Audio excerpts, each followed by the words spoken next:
Atrocity నాయకుడు Coppola Raghu గారు vigilance SC ఎస్టీలు ఎదుర్కొంటున్న ఆ సమస్యల గురించి భావ ప్రకటన స్వేచ్ఛలో అంబేద్కర్ గారు ఎలాంటి సహాయం మనకు అందిస్తున్నారు అనే విషయాల గురించి తెలియజేస్తారు.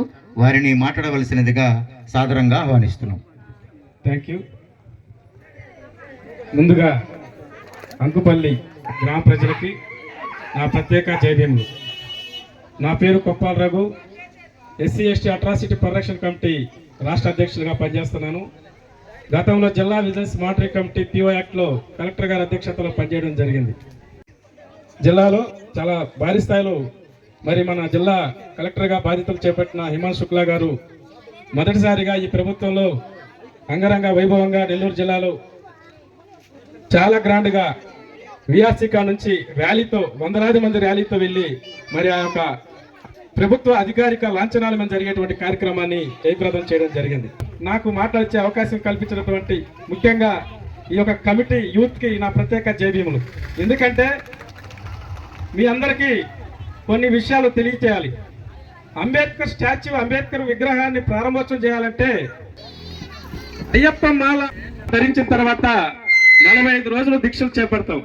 అంతకన్నా పెద్ద దీక్ష డాక్టర్ బిఆర్ అంబేద్కర్ విగ్రహాన్ని ఆవిష్కరించడం. అలాంటి ఒక విగ్రహాన్ని మహానీయుడు, ప్రపంచ మేధావి, ప్రపంచ నలుమూలల ఐక్యరాజ్య సమితి కొనియాడినటువంటి గొప్ప మేధావైనటువంటి డాక్టర్ బాబాసాహెబ్ అంబేద్కర్ విగ్రహాన్ని ఈరోజు అంకుపల్లి గ్రామంలో ఇక్కడ ప్రతిష్ఠించారంటే వాస్తవంగా వాళ్ళు ఈ దేశాల్లో ఏదైనా సాధించగలుగుతారని చెప్పేసి ఈ సభాముఖంగా మీ అందరూ తెలియపరుస్తున్నాం.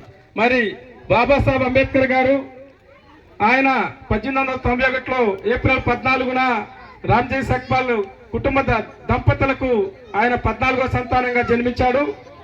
మనం బాబాసాహెబ్ అంబేద్కర్ గారు ఎదుర్కొన్నటువంటి ఆయన అసమానతలు, ఆనాడు ఎదుర్కొన్నటువంటి కుల వివక్ష, ఆనాడు ఆయన ఎలాంటి ఆర్థిక భరోసా లేకుండా బరోడా మహారాజు ఇచ్చినటువంటి సహకారంతో ఆయన ఒక ఉన్నత స్థాయికి వెళ్ళి ఈ రోజు దాదాపు 14 డిగ్రీలు చేసినటువంటి ఏకైక వ్యక్తి డాక్టర్ బాబాసాహెబ్ అంబేద్కర్.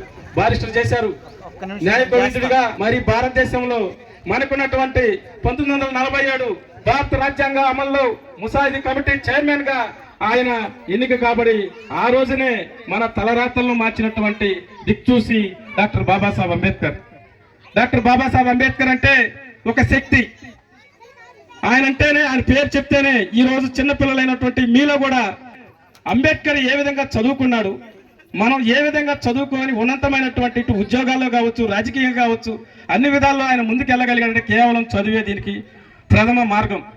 చదువుకుంటే మన తలరాత్రులు మారుతాయి. చదువుకుంటుందో ఈరోజు మన ఇంతమంది పెద్దలు వచ్చారు, వాళ్ళందరూ కూడా మీరు కూడా రేపు ఇదే స్థాయిలో వచ్చేసి మాలాగే మీరు కూడా మాట్లాడగలిగేటువంటి శక్తి సామర్థ్యాలు కూడా వస్తాయి. చదివే అన్నిటికీ మార్గం, చదివే అన్నిటికీ మూలాలు. కాబట్టి దయచేసి ఈ యొక్క గ్రామ ప్రజలు మీ పిల్లల్ని ఉన్నతమైనటువంటి చదువుల వైపు నడిపించాలని చెప్పేసి నేను మనస్ఫూర్తిగా కోరుకుంటున్నాను. ఇంతకుముందు యాత్ర ప్రారంభోత్సవం చేశా. నాకున్నటువంటి స్తోమతతో దాదాపుగా ఒక 50 గ్రామాలు నేను ప్రత్యేకంగా పరిశీలించడం జరిగింది. కొన్ని దళిత వాళ్ళకి వెళ్తే, గిరిజన కాలనీలు అయితే చాలా దౌర్భాగ్యంగా ఉన్నాయి. ఈ రోజుకి రోడ్లు లేవు, తాగునీరు లేదు, కనీసం వాళ్ళకి కరెంటు సౌకర్యాలు కూడా లేవు. ఇంకా చదువుకి చాలా దూరం.